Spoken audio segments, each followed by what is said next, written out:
Welcome to my YouTube channel medical and nurses. अब मेरा नाम है कीर्ति। तो गाइस, आज के इस वीडियो में हम पढ़ेंगे मॉडल पेपर सेकंड जो नॉर्सेट एग्जाम होने वाला है। सभी एम्स के लिए 15 एम्स के लिए, बट 13 एम्स में बस वैकेंसी रखी गई है। 3803 पोस्ट रहने वाली है। 1 सितंबर को आपका पेपर होने वाला है। ज़्यादा टाइम नहीं है आपके पास। तो इससे पहले भी मेरे चैनल पर एटलीस्ट 500-400 वीडियो है जो नर्सिंग एग्जाम्स को लेके रख चुकी हूँ ऑलरेडी। तो आप चाहे उनको भी जाके चेक कर सकते हैं। और साथ ही साथ जो भी लोग इस चैनल पर नए हैं, चैनल को सब्सक्राइब जरूर करना, वीडियो को लाइक करना, कमेंट बॉक्स में अपने कमेंट्स लिखना। तो गाइस, आज के इस वीडियो में टोटल 20 क्वेश्चन रहने वाले हैं with regional explanation. I hope आपको वीडियो अच्छा लगे। तो चलिए हम स्टार्ट करते हैं। तो यहाँ पे फर्स्ट क्वेश्चन है, ला वेला indifference is related to. So guys, ये प्रीवियसली रिपीटेड क्वेश्चन भी है इसमें कुछ। तो यहाँ पे फर्स्ट क्वेश्चन है, ला वेला इंडिफरेंस आपने बहुत पढ़ा होगा। ये किससे रिलेट करता हुआ है? यहाँ पर ऑप्शन है pain disorder, somatization disorder, body dysmorphic disorder और डी कन्वर्जन डिसऑर्डर। तो यहाँ पे जो ला वेला इंडिफरेंस है ये किससे रिलेट करता है? ना तो ये पेन डिसऑर्डर से रिलेट करता हुआ है, ना ही सोमेटाइजेशन से, और ना ही बॉडी डिस्मॉर्फिक डिसऑर्डर से। जो ला वेला इंडिफरेंस है कन्वर्जन डिसऑर्डर से रिलेट करता हुआ है। देखिए यहाँ पे ला वेला इंडिफरेंस है क्या, सबसे पहले आपको ये पता होना चाहिए। ला वेला indifference refers to an apparent lack of concern shown by some patient toward their symptom. La वेला इंडिफरेंस एक ऐसी कंडीशन है किसी पेशेंट की जिनको अपने सिम्टम्स के बारे में ज़्यादा कुछ पता नहीं होता। इवन पता भी है तो उन पेशेंट जो अपने सिम्टम्स हैं उन सिम्टम्स को लेके उतने ज़्यादा कंसर्न नहीं होते। जनरली ये कंडीशन है जो हिस्ट्रिया या फिर कन्वर्जन जो डिसऑर्डर है उस पेशेंट को देखने को मिलेगी। यदि इनकेस एग्जाम में कन्वर्जन डिसऑर्डर ना है, वहाँ पे ऑप्शन में हिस्ट्रिया रख दिया जाए तो आप उसको भी मार्क कर सकते हैं, क्योंकि कन्वर्जन डिसऑर्डर का एक जो एग्जाम्पल है वो क्या है, hysteria. Next is disease elimination means. Option है यहाँ पे eradication of the vector, complete termination of infective organism, preventing the transmission totally of any disease और D none of the above।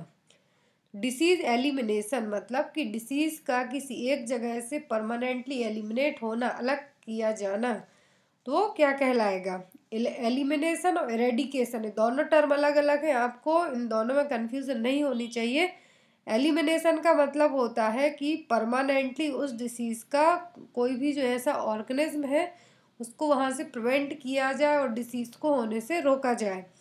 तो यहाँ पर इसका जो राइट आंसर होगा वो होगा C, preventing the transmission totally of any disease.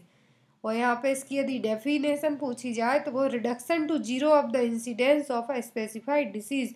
मतलब इंसिडेंस क्या होता है कि जो न्यू केस होते हैं उनका जीरो साइज रिडक्शन होना, मतलब एक भी केस का ना आना, किसी भी एक एरिया में, पर्टिकुलर एरिया में है जो कोई भी केस ना आना उस डिसीज का, तो क्या कहलाएगा? Elimination of disease. इंसिडेंस का मतलब होता है न्यू केस, और इंसिडेंस और प्रेवलेंस रेट है जो एग्जाम में आ सकती है आपके लिए, तो आपको याद रखना चाहिए। इंसिडेंस मीन्स होता है कि जो न्यू केस आ रहे हैं, प्रेवलेंस मीन्स होता है ओल्ड और न्यू केस दोनों को मिला के जो केस रखे जाते हैं वो कहलाते हैं प्रेवलेंस रेट।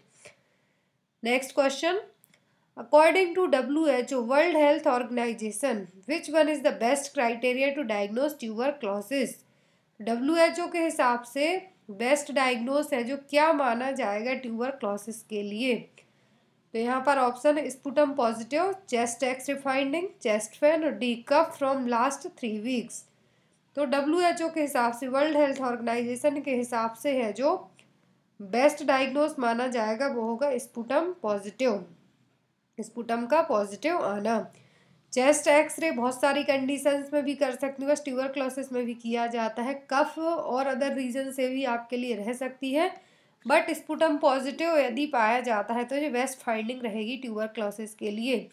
तो यहाँ पे ट्यूबरक्लोसिस की टर्मिनोलॉजी आपको पता होनी चाहिए कि किसके कारण होता है, इसमें कौन से टेस्ट किए जाते हैं, वो सभी साथ ही साथ WHO का है जो स्थापना आपको पता होनी चाहिए कि कब एस्टेब्लिश्ड हुआ था। तो ये 7 अप्रैल 1946 को इसका एस्टेब्लिशमेंट हुआ था, इसीलिए हर साल 7 अप्रैल को है जो विश्व स्वास्थ्य दिवस मनाया जाता है। ये भी आपको याद रखना होगा कि जो विश्व स्वास्थ्य दिवस है वो कब मनाया जाता है, वर्ल्ड हेल्थ डे, तो ये हर साल है जो 7 अप्रैल को मनाया जाता है। और इसी दिन 1946 में 1946 में WHO की स्थापना हुई थी और इसका हेडक्वार्टर कहाँ पर है, जेनेवा में। तो आई होप आपको जो पॉइंट है क्लियर हो गए होंगे। तो यहाँ पर जो वर्ड ट्यूबरक्लोसिस है इसके बारे में भी आपको पता होना चाहिए।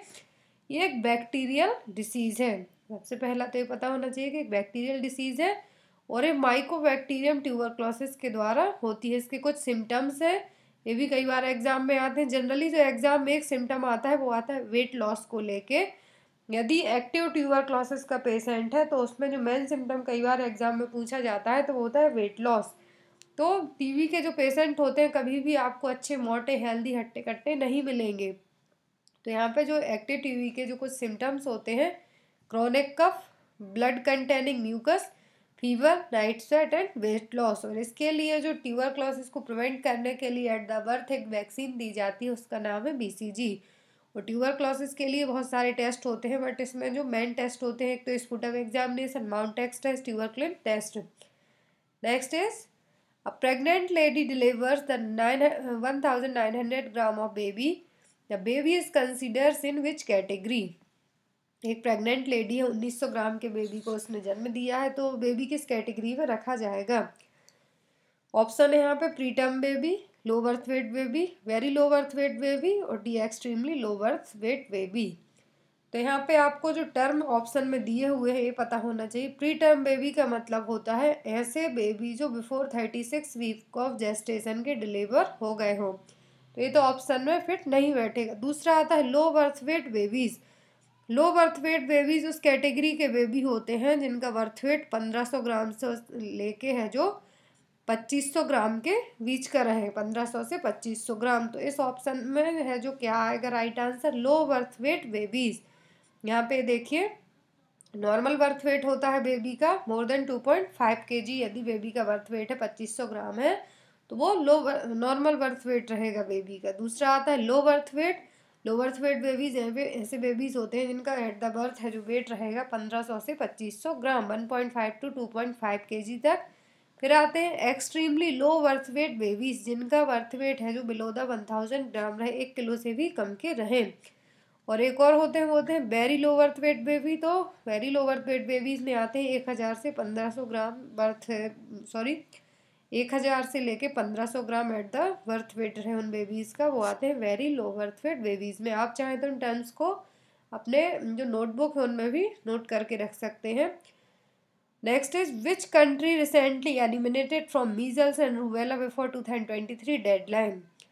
तो गाइज आई थिंक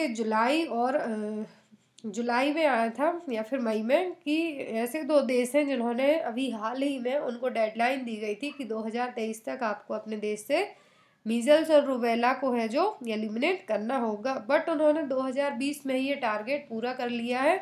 और ये कौन अप्रूव करता है कि आपका देश है जो इस डिसीज से एलिमिनेट है या नहीं, तो वो करते हैं WHO, वर्ल्ड हेल्थ ऑर्गेनाइजेशन। तो ऑप्शन है यहाँ पर India, Maldives, Sri Lanka and both B and C means Maldives और श्रीलंका। तो यहाँ पे इसका जो राइट आंसर होगा वो होगा D, both B and C, क्योंकि अभी हाल ही में जो रिसर्च हुई थी WHO ने की थी, तो यहाँ पे मालदीव और श्रीलंका ने अपने यहाँ बताया कि हमारे यहाँ पर पिछले 1 साल से कोई भी केस है जो नहीं आया है मीजल्स और रूबेला का। WHO ने इसके लिए क्या डिक्लेयर कर दिया है, free from measles and rubella. तो अभी हाल ही में मालदीव और श्रीलंका को है जो मीजल्स और रूबेला से मुक्त पाया गया है, एलिमिनेट पाया गया है। इनके लिए डेडलाइन 2023 तक थी, बट इन्होंने 2020 में ही करके दिखाया। और WHO कब एलिमिनेट मानता है किसी भी देश को किसी भी डिसीज़ को लेकर, जब 1 साल तक कोई भी केस ना आए हो वहाँ पर। तो इस कंडीशन में उन्होंने 1 साल पहले ही अचीवमेंट कर लिया मालदीव और श्रीलंका ने, तो इसलिए उनको 2020 में ही मीजल्स और रूबेला से एलिमिनेट कर दिया गया है। Next is identify uterine anomaly in the image. यहाँ पे एक इमेज दी हुई है, इसमें एक यूट्राइन एनोमली है। नॉर्मल यूट्रस है जो ऐसी नहीं होती है, एनोमली है, यहाँ पे किसी भी तरीके की प्रॉब्लम है तो आपको उसके लिए पहचानना है। ऑप्शन है यहाँ पर यूट्रस डाइडलेफस, बाइकॉर्निएट यूट्रस, हाइपोप्लासिया यूट्रस और डी यूनिकॉर्निएट यूट्रस। तो यहाँ पे इस यूट्रस में है जो 2 सर्विक्स देखने को मिल रही है, 2 वेजाइना देखने को मिल रही है। यूट्रस 2 पार्ट में डिवाइडेड देखने को मिल रही है। तो यहाँ पर इसका जो राइट आंसर होगा वो होगा ए, यूट्रस डाइफस। क्योंकि इस कंडीशन में क्या होता है, एट द बर्थ से ही प्रेजेंट रहने वाला है mall formation, uterine mall formation.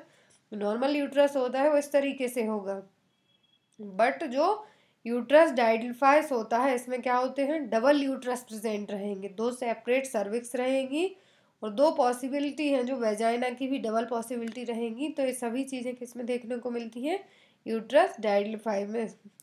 यहाँ पे जो अदर ऑप्शन भी है बाइकॉर्निएट यूट्रस, तो यहाँ पे इमेज दी हुई है, आप इनको देख के है जो समझ सकते हैं। सेपरेट यूट्रस में क्या होगा कि सेप्टम के यहाँ से डिवाइडेड रहेगी। साथ ही साथ जो यूनिकॉर्निएट यूट्रस है इसमें एक ही ओवरी प्रेजेंट रहेगी, एक ही साइड का पूरा पार्ट प्रेजेंट रहेगा। फैलोपियन ट्यूब भी हाफ रहेगी। तो यहाँ पे इस तरीके से है जो यूट्रस की अलग अलग एनोमली होती हैं। Next is what is considered the most important thing in hand washing. तो यहाँ पे हैंड वॉशिंग के लिए है जो मोस्ट इम्पोर्टेंट थिंग है वो क्या रहेंगी। ऑप्शन है सोप, वाटर, फ्रिक्शन और टाइम। यदि आप कोई सी भी सोप यूज़ करें, अच्छा पानी यूज़ करें, खूब टाइम भी लें, बट फ्रिक्शन ना करें, उन हाथों को रगड़े ना, तो आपकी हैंड वॉशिंग किसी भी काम की नहीं रहेगी।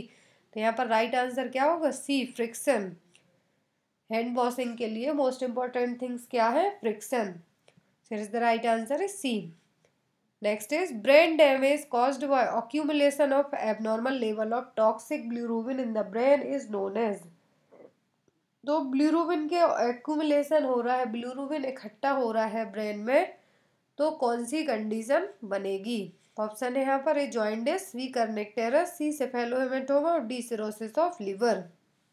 तो आपको यहाँ पर 2 पॉइंट पता होने चाहिए कि यदि जो बिलिरुबिन का लेवल है, ब्लड में इसका लेवल बढ़ता है तो कंडीशन होगी जॉइंडिस, और यदि ब्रेन टिश्यू में है जो ब्रेन में इसका एक्यूमुलेशन होगा, वहाँ पे इसका लेवल बढ़ेगा, तो वो कंडीशन क्या क्रिएट करेगी, जो ब्रेन के टिश्यू है उनको डैमेज करेगी। वो कंडीशन क्या कहलाती है, कर्निकटेरिस। तो here is the right answer is B, kernicterus. यहाँ पे बिलिरुबिन का लेवल यदि ब्लड में बढ़ता है मतलब जॉइंडिस, बिलिरुबिन का लेवल यदि ब्रेन में या फिर वहाँ के टिश्यूज में इकट्ठा होता है तो ये कंडीशन जो ब्रेन के टिश्यू है उनको डैमेज कर सकती है, और ये क्या कहलाती है, कर्निकटेरिस।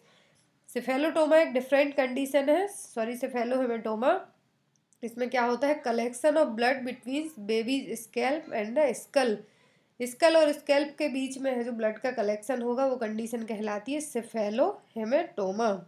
इसके कारण क्या होता है, डैमेज ब्लड वेसल्स क्या करती हैं, ब्लड का रिलीज करती हैं। तो कभी कभी उनके लिए बाहर निकलने जो ब्लड है वो बाहर ना निकल के वहीं पे एक्यूमुलेट होता रहता है, तो कंडीशन क्या कहलाती है, सेफेलोहेमेटोमा।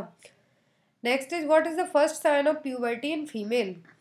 फीमेल में प्यूबर्टी का फर्स्ट साइन क्या है, इसकी अलग अलग स्टेज भी होती है। तो यहाँ पे फर्स्ट साइन पूछा है, menarche, thelarche, testicular growth, D none of the above. तो मीनार्ची क्या है, ऑनसेट ऑफ मेंसेस, जो पीरियड्स हैं उसका स्टार्ट होना। बट यहाँ पे फर्स्ट साइन पूछा है तो वो thelarche, that means breast budding, breast का फॉर्मेशन होना, ब्रेस्ट वडिंग होना। तो यहाँ पे फीमेल प्यूबर्टी का फर्स्ट साइन क्या रहेगा, थैलार्ची। मीनार्ची का मतलब होता है जो फर्स्ट मेंसेस आते हैं। टेस्टिकुलर ग्रोथ है जो मेल में है जो प्यूबर्टी का फर्स्ट साइन माना जाता है। यहाँ पे देखिए, थैलार्ची means breast budding, menarche that means onset of menses, and testicular growth is the first puberty sign in male। Female की बात की जा रही है फर्स्ट प्यूबर्टी साइन की, तो वो होगा थैलार्ची। मेल में बात की जाए तो वो होगा टेस्टिकुलर ग्रोथ। और साथ ही साथ यहाँ पे ऑनसेट ऑफ मेंसेस तो मीनार्ची कहलाएगा, और परमानेंट सेसेशन ऑफ मेंसेस की बात की जाए तो क्या कहलाएगा, menopause. Next is age per the Gomez classification, एक क्वेश्चन कई बार एग्जाम में आ चुका है, which of the following weight per age comes under 3rd degree malnutrition when compared with the Harvard growth standard. तो हार्वर्ड ग्रोथ स्टैंडर्ड के हिसाब से जो गोम्स क्लासिफिकेशन दिया गया है माल न्यूट्रिशन के लिए, वेट पर एज के हिसाब से 3rd डिग्री माल न्यूट्रिशन में जो क्या जाएगा। ऑप्शन है यहाँ पर 75 to 90% of the standard, B 60 to 74% of the standard, C 90 to 100% of the standard और D less than 60% of the standard. तो यहाँ पर 3rd डिग्री माल न्यूट्रिशन पूछा है। 3rd डिग्री माल न्यूट्रिशन की बात की जाए तो गोम्स क्लासिफिकेशन के हिसाब से वेट पर एज के हिसाब से less than 60% of the standard, मतलब कि सीवियर माल न्यूट्रिशन की कंडीशन हुई है। यहाँ पे देखिए, आप यहाँ पे इसको इजीली समझ सकते हैं कि गोम्स क्लासिफिकेशन क्या है। इन्होंने प्रोटीन एनर्जी माल न्यूट्रिशन के लिए वेट फॉर एज के हिसाब से एक क्लासिफिकेशन दिया है, जिसमें ओवर 90% जो वेट फॉर एज के बच्चे रहेंगे वो किस में जाएंगे, नॉर्मल कैटेगरी में। 76 से 90% के देखिए यहाँ पे 1st डिग्री प्रोटीन एनर्जी माल न्यूट्रिशन में, 60 to 75% तक के बच्चे जाएंगे 2nd डिग्री में, और लेस देन 60 के किस में जाएंगे, 3rd डिग्री माल न्यूट्रिशन में, मतलब कि सीवियर माल न्यूट्रिशन की कंडीशन में। माइल्ड, मॉडरेट और सीवियर, इन 3 उसमें उन्होंने बांटा है। Mild that means 1st degree, moderate मतलब 2nd डिग्री माल न्यूट्रिशन, और 3rd वन है क्या, सीवियर माल न्यूट्रिशन की कंडीशन। तो आपको एक गोम्स क्लासिफिकेशन याद रखना होगा और इनको किस न्यूट्रिशनल स्टेटस को कितनी एज के हिसाब से रखा गया है। Next is what should be the size of the endotracheal tube for a newborn waiting 2000 to 3000 ग्राम। एक न्यूबॉर्न बेबी है जिसका वेट 2000 से 3000 ग्राम है, मतलब कि ये नॉर्मल जो टर्म बेबी ही माना जाएगा। इसका जो बर्थ वेट है कितना है, नॉर्मल है। तो इसको जो एंडोट्रैकियल ट्यूब यूज़ होनी है तो वो किस साइज़ की लेंगे, जो डायमीटर है, इंटरनल डायमीटर, वो किस साइज़ का रहेगा। ऑप्शन है 4.0, बी 3.0, सी 3.5 और डी 2.5। तो यहाँ पर जिस बेबी का जो न्यूबॉर्न का बर्थ वेट 2000 से 3000 ग्राम तक है तो उसके लिए जो एंडोट्रैकियल ट्यूब की साइज़ लेंगे वो लेंगे 3.5। ये चार्ट आप याद रखिए कि यदि बर्थ वेट है जो लेस देन 1000 ग्राम हो, gestational age less than 28 weeks हो, तब जो ट्यूब की साइज होगी वो होगी 2.5। इंटरनल डायमीटर है जो 2.5 रहेगा में। और यदि 1000 से 2000 ग्राम का बेबी है, 28 to 34 वीक्स जेस्टेशनल एज रही हो, तब उसके लिए 3.0 का लेंगे। 2000 से 3000 ग्राम को मतलब कि नॉर्मल बर्थ बेबी है जो 3.5 का लेंगे। मोर देन 3000 ग्राम है तो मोर देन 38 वीक्स में हुआ है तो इसके लिए 4.0 इंटरनल डायमीटर की है जो एंडोट्रैकियल ट्यूब लेंगे। और इसको कैसे कैलकुलेट करते हैं कि बच्चों में किस तरीके की एंडोट्रैकियल ट्यूब यूज़ करनी है, तो यहाँ पे इसका फॉर्मूला भी है। Internal diameter in millimetres can be calculated at gestational age in weeks divided by 10। तो जेस्टेशनल एज को 10 से डिवाइड कर देना है। तो यहाँ पे इस तरीके से आपको एंडोट्रैकियल ट्यूब यूज़ करने की साइज पता होनी चाहिए। Next is at what age does a child normally develop social smile milestone.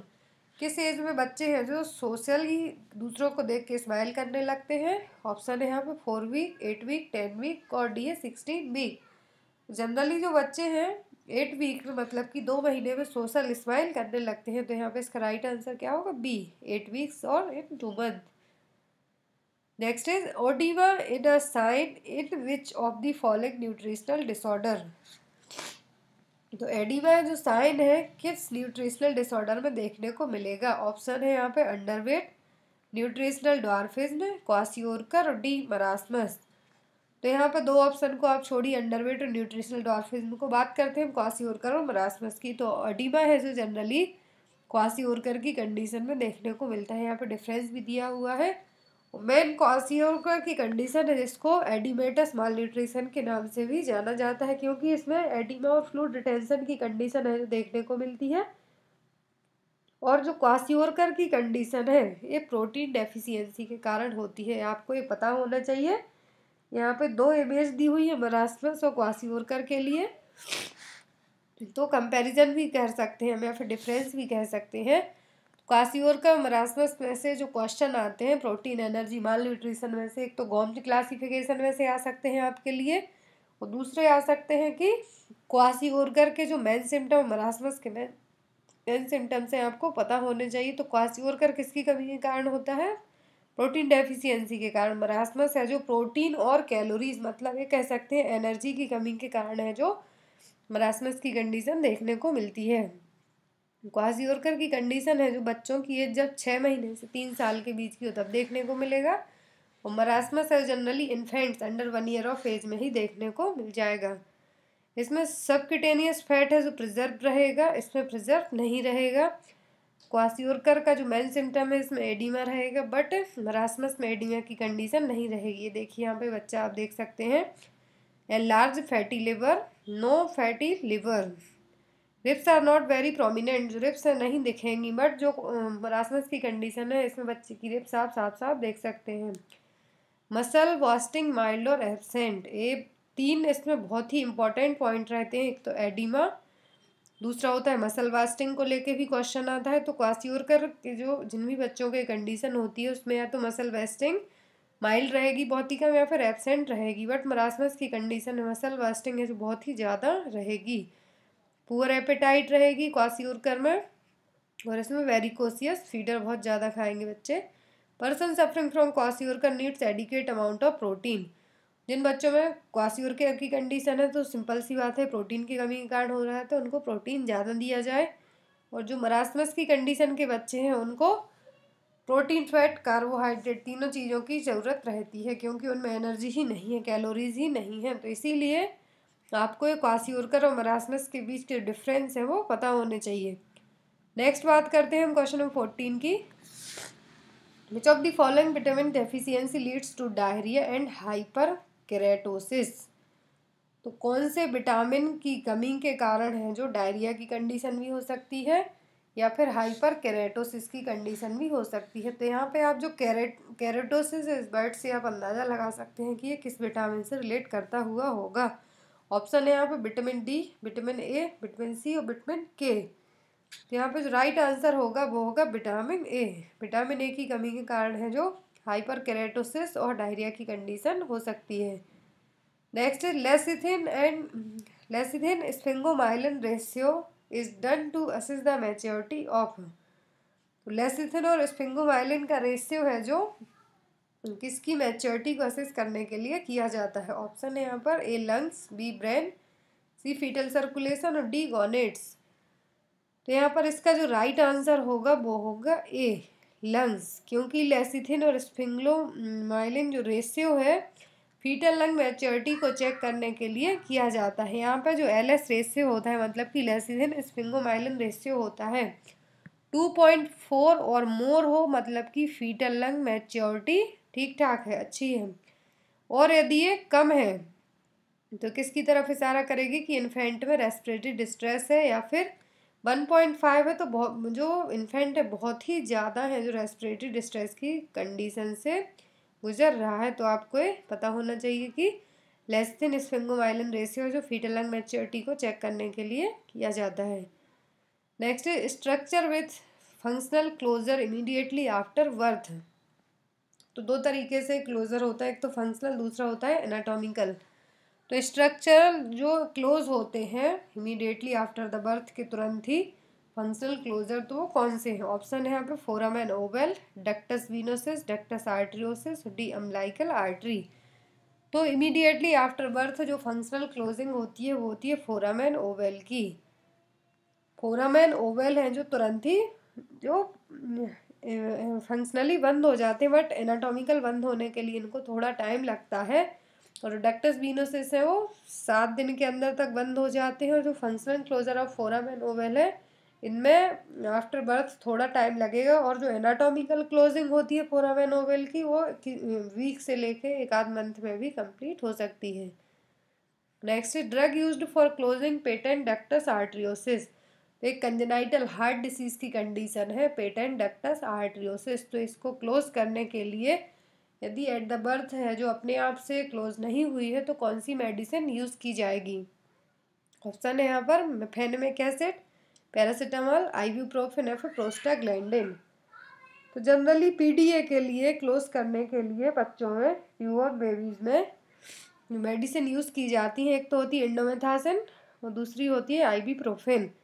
तो 2 मेडिसिन हैं जो यूज़ की जाती हैं, बट जनरली आइबुप्रोफेन को यूज़ किया जाता है क्योंकि पीडीए के जो चांसेस होते हैं, रेट होती है वो 70 से 80% केस में है जो आइबुप्रोफेन और इंडोमेथासिन के थ्रू हैं जो क्लोज किए जा सकते हैं। तो यहाँ पर राइट आंसर क्या होगा? C, ibuprofen.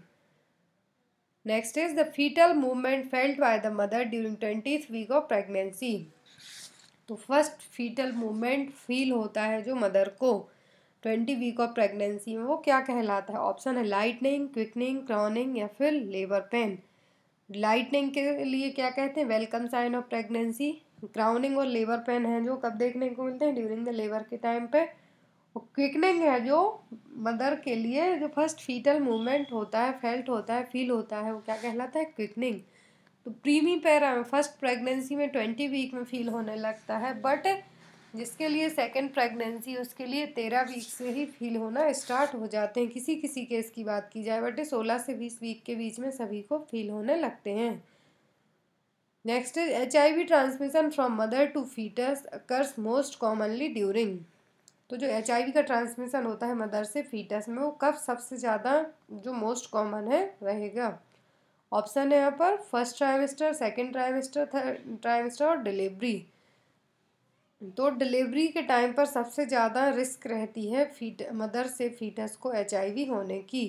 तो बहुत ही केयरफुली है जो उस टाइम पे डील करनी पड़ती है सिस्टर्स और डॉक्टर्स के लिए, नर्सिंग स्टाफ के लिए, कि HIV यदि मदर पॉजिटिव है तो बच्चे को कैसे बचाया जा सके। तो यहाँ पर डिलीवरी के टाइम पे बहुत ही ज़्यादा रिस्क रहती है। Next is the pH of blood is. तो यहाँ पे क्वेश्चन तो ब्लड का pH पूछा है, बट आपको बॉडी के जितने भी यूरिन का स्पेसिफिक pH वैल्यू और क्या कहते हैं जो भी गैस्ट्रिक जूस है उनकी वैल्यू का pH, सभी चीज़ों के pH पता होने चाहिए। दो इम्पोर्टेंट, एक तो आते हैं यूरिन का और दूसरा आता है ब्लड का जनरली एग्जाम में। ब्लड का pH कितना होता है और ये एल्कलाइन है या फिर एसिडिक है भी पता होना चाहिए। ऑप्शन है यहाँ पर 7.4, 5.6, 7.9 और D9। तो ब्लड का pH होता है वो होता है 7.4। यहाँ पे pH एक स्केल होती है जिसकी मेजरिंग होती है 0 to 14 तक। यदि जो रेंज है 0 to 14 तक की, तो विथ 7 बीइंग न्यूट्रल, मतलब कि जो 7 तक है वो क्या है? न्यूट्रल है। लेस देन 7 है, यहाँ पे देखिए आप इस स्केल को, लेस देन 7 है मतलब कि 0 to 7 तक की कैटेगरी में जा रहे हैं, एक इसमें जाएंगे एसिडिक में। और 7 से ज़्यादा जाते हैं, ग्रेटर देन 7, तो वो किस में जाते हैं? बेसिक में, क्षारी में चले जाएंगे। ब्लड का pH किस तरीके का होता है? बेसिक नेचर का हो रहेगा, एल्कलाइन नेचर का रहेगा। तो यहाँ पे आपको एसिडिक और एल्कलाइन नेचर पता होने चाहिए। आई होप गाइज आपको ये क्वेश्चन अच्छे लगे हों, तो वीडियो को लाइक करना ना भूलना। Thank you for watching us. Bye bye.